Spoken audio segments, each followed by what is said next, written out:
لازمی نہیں ہے کہ تمہیں مانگنے کا بڑا سلیقہ آتا ہو میں پھر دوں گا، شکستہ اور ٹوٹے پھوٹے لفظوں سے مانگو پھر بھی جھولی بھر دوں گا۔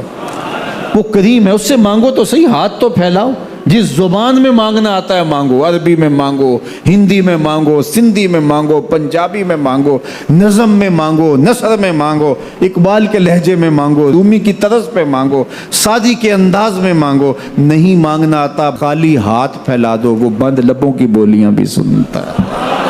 آؤ تو صحیح اس کی چوکھٹ پہ، جھولی تو پھیلاؤ۔ زلیخا بت کے آگے ہاتھ جوڑے کھڑی تھی، کیا کہہ رہی تھی؟ یا صنمی یا صنمی، اے میرے بت مجھے بچھڑا ہوا یوسف ملا دے۔ اس کا اعتقاد تھا کہ یہ مجھے دیتا ہے، اور وہ ہاتھ جوڑے کھڑی تھی، لیکن وہ پتھر کا مادو بلا اس کی کیسے فریاد سنتا۔ لیکن وہ روزانہ کھڑی ہو جاتی تھی، دعائیں مانگتی تھی، یا صنمی اے میرے بت مجھے بچھڑا ہوا یوسف ملا دے۔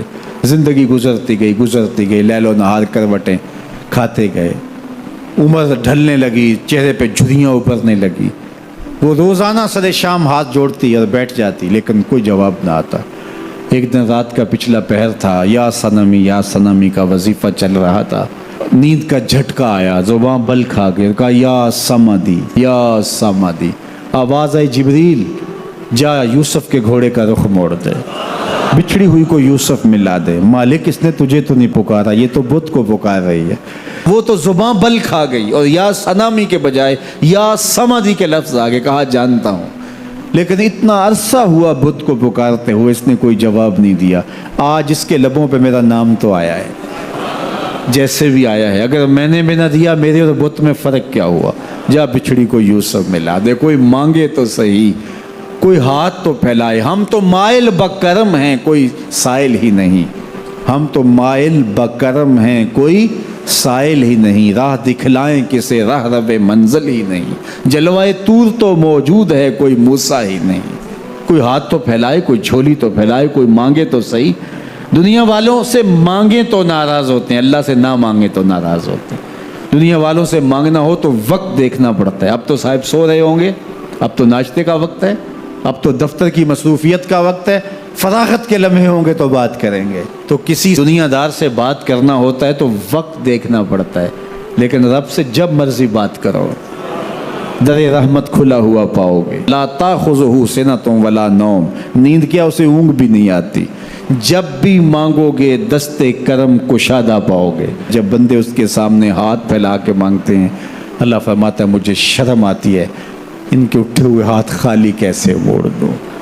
تو ہم بھی اللہ کے حضور دعائیں کرتے ہیں، اگر کسی کو وہاں جانا نصیب ہو تو وہ تو قبولیت کے بہترین لمحے ہیں، اور اگر نصیب نہیں بھی ہوتا تو 9 ذی الحج کو ہم یہیں کھڑے ہو کے کہتے ہیں مالک وہاں تو آ نہیں سکے، یہاں تو کھڑے ہیں، میرے مالک تو کرم فرما دے اور ہمارے صغائر کبائر سارے معاف فرما دے۔ تو 9 ذی الحج کا روزہ بھی رکھا جائے اور اللہ کے حضور دعائیں بھی مانگی جائیں۔ آپ جہاں بھی ہوں گے قبولیت ہوگی، اور اللہ قبولیت کو مزید 4 چاند لگانے کے لیے کسی دن اپنی چوکھٹ پہ بلا بھی لے گا۔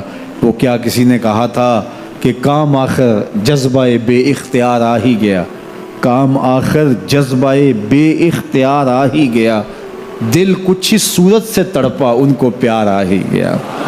تو ایک دن اللہ ہمیں اس سعادت کے لیے اپنی چوکھٹ پہ بھی بلائے گا۔ اللہ آپ سب کو بار بار حج بیت اللہ کی سعادت نصیب فرمائے۔ ان ربکم حیی کریم یستحیی من عبدہ اذا رفع یدیہ علیہ ان یردہما صفرا۔